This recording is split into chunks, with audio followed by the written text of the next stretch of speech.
Hey guys, this is Brett with the Attachment Point News Roundtable. I got Rahul Mathur on the line today. He's came on strong in the insurance scene. He actually intentionally got into the industry, not like myself and many others who've kind of fallen into it. He chose the major. He's in on some cool projects. So Rahul, welcome, and it's awesome to talk to you in person. And by the way, this is our first international insurance nerds podcast. So coming to you live from Southern California and London. So. Yeah, Brett. Well, thanks very much for having me. It's super exciting to be on the show. I've listened to quite a few of the InsurTech and Profiles and Risk episodes. Yeah. It's awesome to be on the end of being an interviewee and not a podcast listener. I'm super excited. Get ready for some hard-hitting questions. Yeah. So there you go. But yeah, no, Nick does an awesome job interviewing some remarkable people around the industry on profiles and risk. And I think you're going to be, you're being interviewed now on a more casual news roundtable, but I'm sure one of these days they'll be picking me off for one of those, C-suite type interviews. Yeah. So insurance major out of India, was the program tied with India and London, or has the whole program been in London so far?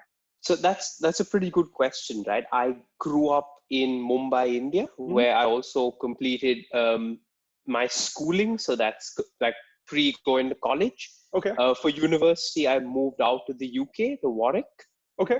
And so my major at Warwick is very similar to an actuarial sciences degree. Oh, wow. That a student in the UK, in the USA would pursue. So it's a 4-year program. Typically in the UK, an undergrad program is 3 years, but I ended up doing 4 years. So someone in the USA would say it's not a master's degree, but in the UK, it's considered a master's degree. So that's... Yeah, the level of conversation you've engaged in publicly and kind of the level of thought that you're getting involved in the product side definitely feels like a master's degree level of program. It's funny in the US, and I'm not sure what the difference is, but in any bachelor's, 2/3 or 3/4 of it's just general skills, general knowledge, and then you have a little bit of a wedge of specific knowledge, but it sounds like you're really expanding on that. So I think that's a very good point you make, right? Because most of your audience would be based out of the States. And that's very true, because I was looking at some US universities, and the first year tends to have this general education component, which I think is about 6 months of general studies, whereas in the UK, in most degree programs, you sort of declare your major at the outset. So that's at the time of application. So that's perhaps where they save about 6 months or so. So it's a 3-year undergrad program versus a 4-year. Well, it's really interesting. The UK got on it early, and we're going on a fun tangent here, but you kind of choose like blue collar or white collar early and you get specialized. I think the US still has kind of this idyllic liberal arts lens applied to everything. From the novelty of school, the 70s maybe. And I think with European college tradition being a little older, they have their path set maybe a little earlier. But now it's super interesting. How did you catch insurance? Like, when did you realize that might be a cool career? Oh man, this is like a story for itself. But if I could give you like the very brief 2-minute summary, I'd say it really started out when I was in about 8th grade in school. Wow. Yeah. And we're quite a small family for a typical Indian family. It's just my grandparents, my mom and I. My mom's always been the sole breadwinner. Oh, wow. And I remember, so it's quite an interesting Indian family. But she contracted a disease called septicemia, which is quite rare. And the bills sort of ran up in about 50 to 60,000 pounds. Right. And I would say at that time, without insurance, we would have not been able to meet those expenses. And this was like an employer's health contract. So I'd say from a very young age, I was very curious about how my granddad would end up paying like 1,500 rupees and get this massive payout for my mom's disease. And I was quite good at mathematics at school, right? So it kept playing along at the back of my mind. Oh, how does this work? And I guess one fine day, I probably annoyed my mom enough for her to take me to an actuary's office. Oh, wow. And I can pretty much tell you, I fell in love with the profession mainly because of his office. It was not really the profession, but I said, wow, this guy has a fancy office and he does mathsy stuff the whole day. So that sort of one thing led to another, and I just picked up this major at Warwick. So it's sort of an early childhood experience that took me down this route. I had a totally opposite, different, funny way to get into the industry, maybe. My dad was a commercial relocation salesman, super random, weird explaining it growing up. But when a company needs to relocate, downsize, grow, whatever, he'd go in and bid and contract on the projects. I sold with him for about 6 years, and I thought if I could insure the space of the buildings, I know where the projects were going to be. So that got me on P&C, and I was like, wait a minute, these guys get paid every year, comparable amount. They don't have to chase down contractors. Like, yeah, I didn't realize how hard it is to get the policies to move and to change hands, and the challenge of kind of breaking up or creating new relationships. But that's what got me, just as a salesman in LA and Orange County. I was like, man, this is an amazing opportunity everybody's sleeping on. And that was about 5 years ago. I got licensed in 2014. Since then, like yourself, I think there's been a lot of really cool majors. And I think a lot of people who grew up, at least around the States during the Great Recession, saw it as a really good industry, and they have a little bit of that baby boomer hardiness, kind of appreciating it.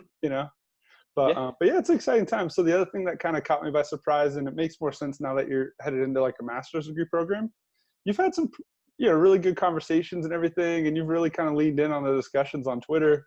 Yeah, you mentioned enjoying the record. It's fun. I feel like Twitter, I was joking around about this weekend, but I was joking around, it's like cheers for our InsurTech conversations. It's not as serious as LinkedIn.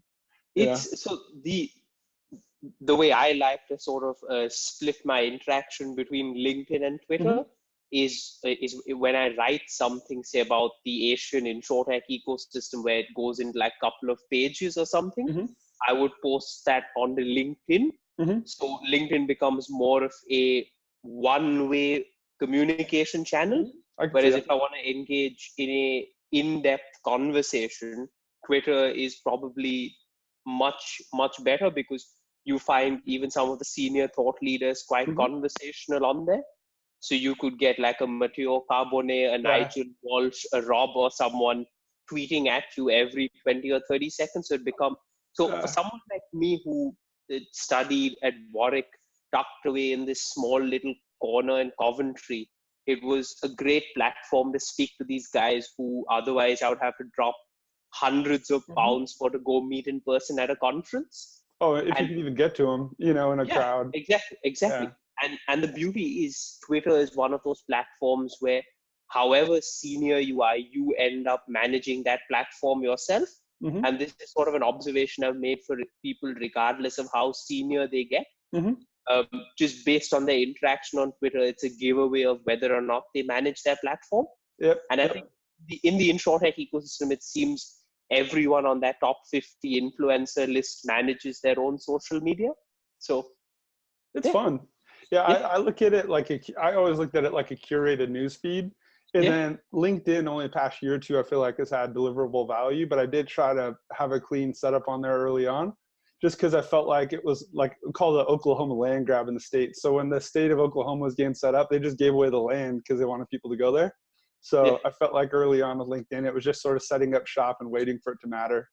But I really do think the power players just shifted the past couple of years, and that presence counts now. I think, the ship is just starting to steer. Another kind of random global thought was, I got my first full-time insurance job about 2.5 years ago, and everyone was afraid of InsurTech. The InsurTech monster was coming. It was going to eat their lunch. And then last year, I just kind of latched on to ITC. I didn't actually go, but I hosted a happy hour the day before. And people were making friends with InsurTech. InsurTech was no longer a bad thing. So it's interesting to see like the old mass kind of being aware that new things need to happen, and they have their little sub incubator groups that are testing things out. And I think the two are just going to kind of become one, sort of like Disney going to like a Netflix model now and going to the new model. I think we'll see more transition, along those lines. So. Yeah, I mean, it's one of those things where in the InsurTech industry, you have to partner, right? If you're, I guess the only time you don't have to partner and you can go in with a brute force approach is if you decide to acquire your own license, and that's probably going to take you 2 years, $20 million in regulatory capital. And there's a handful of people on this planet who can actually go through that process. Whereas I think most InsurTech startups today sort of struggle with acquiring customers, because in the insurance industry, that cost of acquisition is so high. I think there was a statistic out there, at least for the USA, which said a click-through on Google AdWords for the term insurance can in some cases cost $50 a click-through. Yep, I'm not surprised. And that's not something a venture capital backed startup raising like $20-30 million can afford sustainably. Mm-hmm. You look at Geico, it had what, like a $1 billion advertising budget. And it's not something you can compete with, right? So a lot of the InsurTech startups are now pivoting to a B2B approach. Mm-hmm. So the most recent one was Trove. I think Trove earlier had a direct to consumer model, but it's now shifted to a B2B2C chat model. Uh-huh. But I think you'll see this sort of filtering take place where there will be a select few who will still go down the direct to consumer route, but a lot of them would either crash or burn, which is the case with any startup, or they will become enablers and therefore would naturally have better relationships with the carriers. So it's like you said, it's a gradual transition. Yeah, even like Lemonade opened up, and I'm working with a company called Fineo who's working on coming to the US and helping them out. And that's funny you reference the B2B2C because they talk about that. Yeah. And the thing we kind of harp on is our generation isn't going to want to be in multiple browsers with multiple bookmark tabs with a spreadsheet of login. It's just going to feel too clunky. We're almost expect to interface as clean as a business to consumer, but on the business to business side now. And I think that's a new challenge too. And then my other long-ranging thought, and I feel like I'm just cheating on old soundbite ideas I had, but we're going to have to be like risk managers in the future too. You know, I think the actuarial science will be there, but like the underwriting, the data gathering, that's going to become much easier. So I feel like there's going to be a little bit more of an art to it down the line, and you're going to have to coach up your clients as well, you know, if you want to earn their business. Yeah, it's definitely, I mean, on the risk management side, I think it's also the whole move from being a product industry to a service industry. Yep, exactly. Where I think many risk managers have traditionally just been product salespersons, but there's sort of this increasing realization in the industry that when someone comes to you to buy that insurance contract, they aren't necessarily buying that piece of paper from you, but they're buying that underlying service which you provide, which is actually protection from a bad event. Ideally, both you and the client don't want there to be a claim. So what can you do to sort of minimize that probability of the claim occurring, right? So if you think about it, I think, especially in the USA, because that's where a lot of your audience comes from, Hippo Insurance is a great example. I mean, you'd probably be better placed than me to discuss what they're doing, but I know they recently raised a pretty big round of financing, but their whole play is preventive over risk, so it's risk control versus indemnification, which is pretty impressive. Well, what's interesting about them too, and I hope we're not going too far behind the veil for these guys, but they're the technology layer, and then there's another company behind them who may have a reinsurer behind them, but they're just that technology sliver. Where I'm good friends with the guys at CoverWall, and they actually started a carrier, which is wild. You know, an auto insurance carrier. So that's a whole other layer of, you know, build out. And in the USA, it's going state by state regulation, right? Which is a huge challenge compared to say what someone in the European Union would have, right? Because if you set up shop in the UK or Germany, you can then use the EU passporting regulations to write business anywhere in the EU. So it's kind of like a one to many license. They're being weird right now, though. I don't know what's going on. You got that crazy hair guy who's coming in charge. Oh yeah, it's especially worrying for UK InsurTech such as Laka, where I'm working right now, because we're set up as an MGA. So the biggest fear is if we want to expand to the EU, we might be in trouble because we're regulated in the UK, and the UK may leave the EU.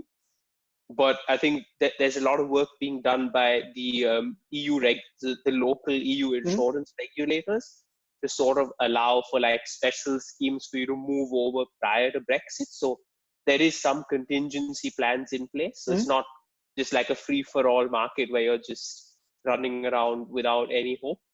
No, you'll definitely figure out a workaround. I can't go into too many details, but being around the Canada to US conversation was more straightforward than I would have expected. So, you know, I imagine even if there's a little more of a partition than there's been, it won't be a wall, you know? Yeah.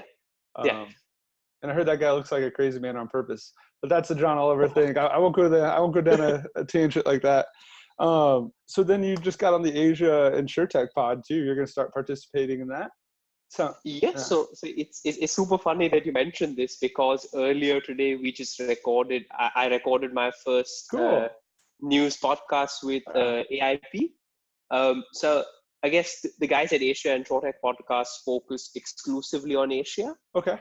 And the thought process behind setting up that podcast was this observation that a lot of mainstream press, whether it's insurance or technology press, tends to place a lot of emphasis on what's going on in the West, so USA and the UK in particular, whereas there's sort of a lot of activity going on in China, in Asia, in Singapore, and that's, well, I shouldn't say conveniently overlooked, but to some extent overlooked by press.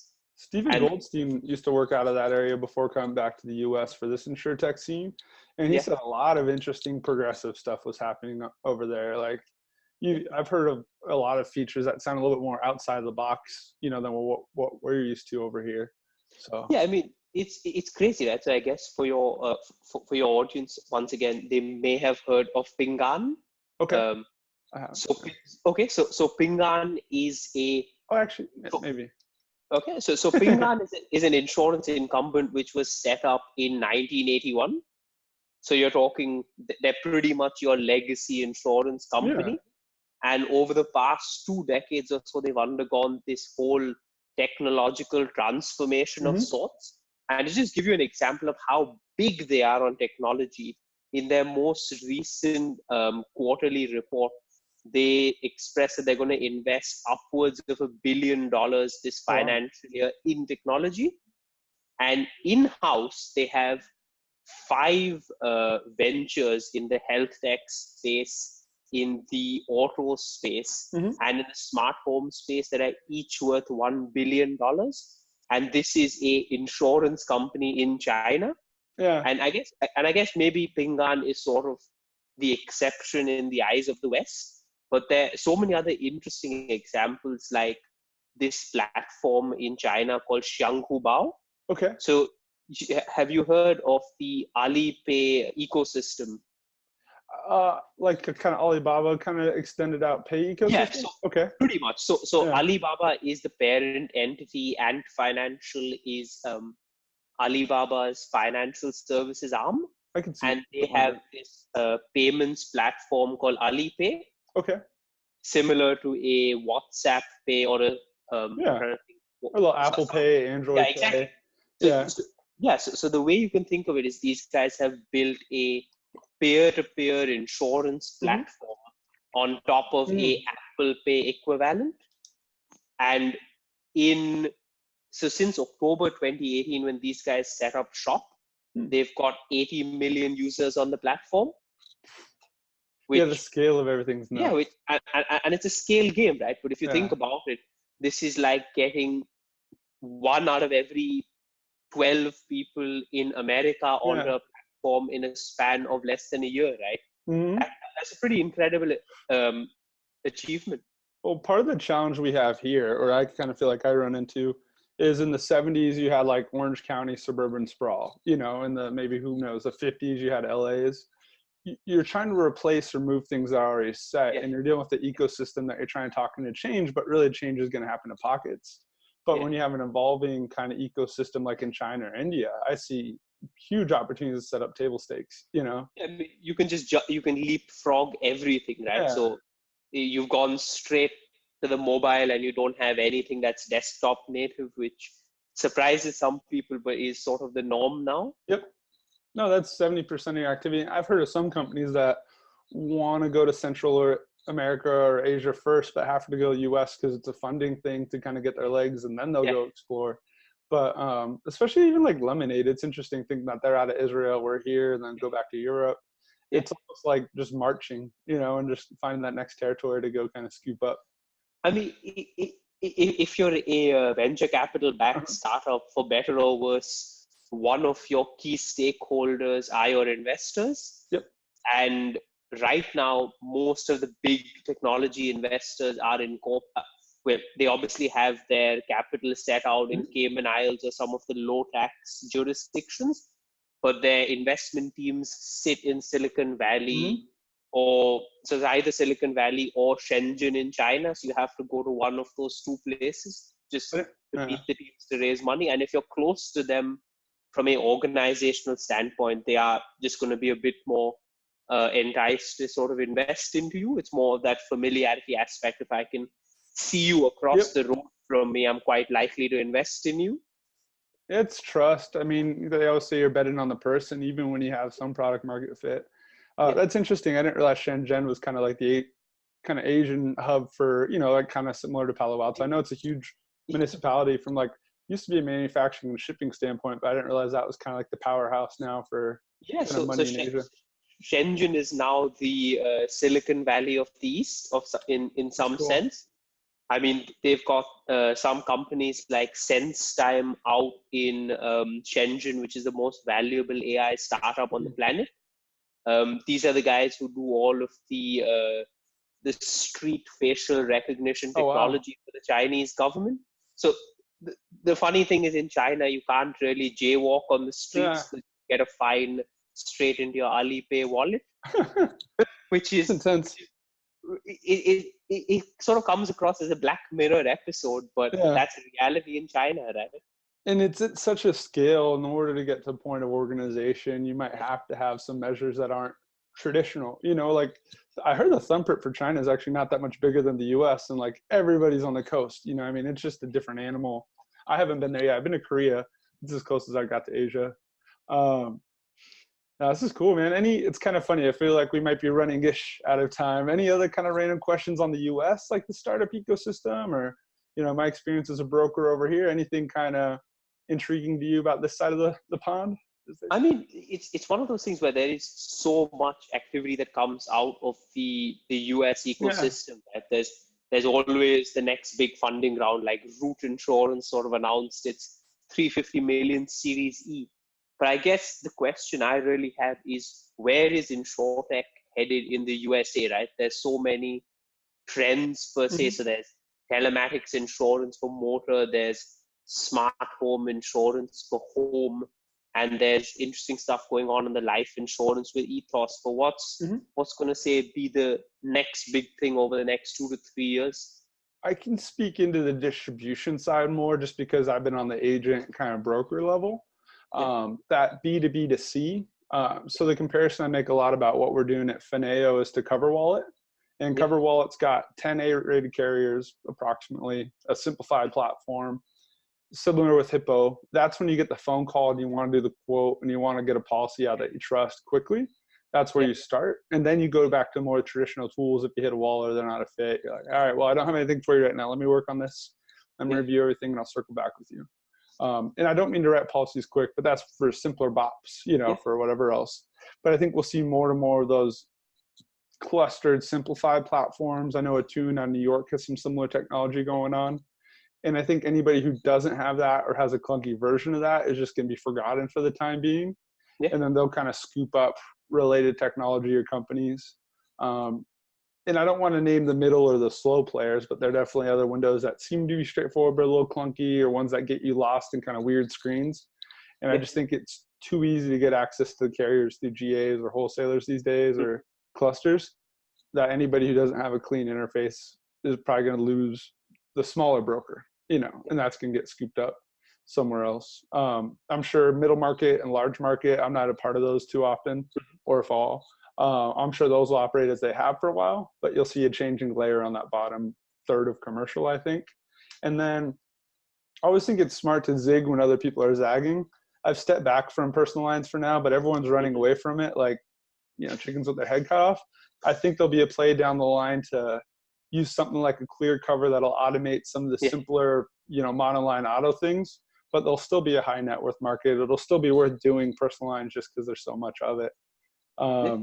So I think that's going to be underappreciated in a little bit, you know. So you just want to run it clean though, and you want to use technology, and, you know, maybe you have CSRs out of the Philippines or something kind of helping you out to help the dollars make sense.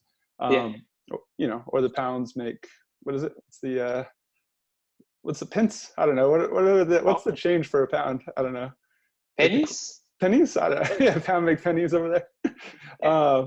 But yeah, so that's where I think it'll go. I think personal lines will have to run more efficiently. And I think small market commercial is going to be simplified. And neither of those are groundbreaking. Yeah. But yeah, that's where I think we're at, for right now in the Yeah. US. And trying to think anything else interesting. I have one other theory about US technology. Sure, go for it. It just digitizes what's already there. So you get like entertainment tech out of LA, you get like fintech out of New York, you get general startups out of South, the Bay Area. So just keep an eye on when you see these clusters, they tend to just mirror what was already happening. They're just digitizing it. So it's a kind of interesting way to see the map, Oh yeah, that's an interesting observation. Yeah, because LA is probably media tech or something like that. Yeah. And then Silicon Valley is all fintech. The other thing to keep an eye on when you're looking at the States is there's parts that are like the future, like little nodes in Irvine, little places in SF, New York. There's parts that operate like traditional business.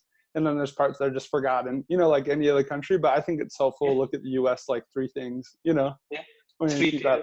Yeah. I think that's the case with any geography, right? Even in the UK, you probably have London up there as tier one, where all the tech is buzzing. You probably have Cardiff and Manchester, where technology is starting to come into your daily life, and then the rest of the country has no idea what fintech is. So it seems like the middle is where you test and people are nicer, and then you go to the higher end to kind of get your money and have an experience, and you roll to the quieter places in a deployment. But it just seems to be how it rolls out. But well, I think, tell you what, let's jump today. Let's do this again sometime. Sounds definitely. Good. Awesome. Invite myself on your pod if you ever want to bring in a random Yankee. Absolutely. So there you go, man. I appreciate it. Do like crossover from East meets West. Exactly. But yeah, we'll do this again sometime. I really appreciate you taking the time today, Rahul. Thank you, Brett. You guys catch you later. Good one. Goodbye. All right, cool.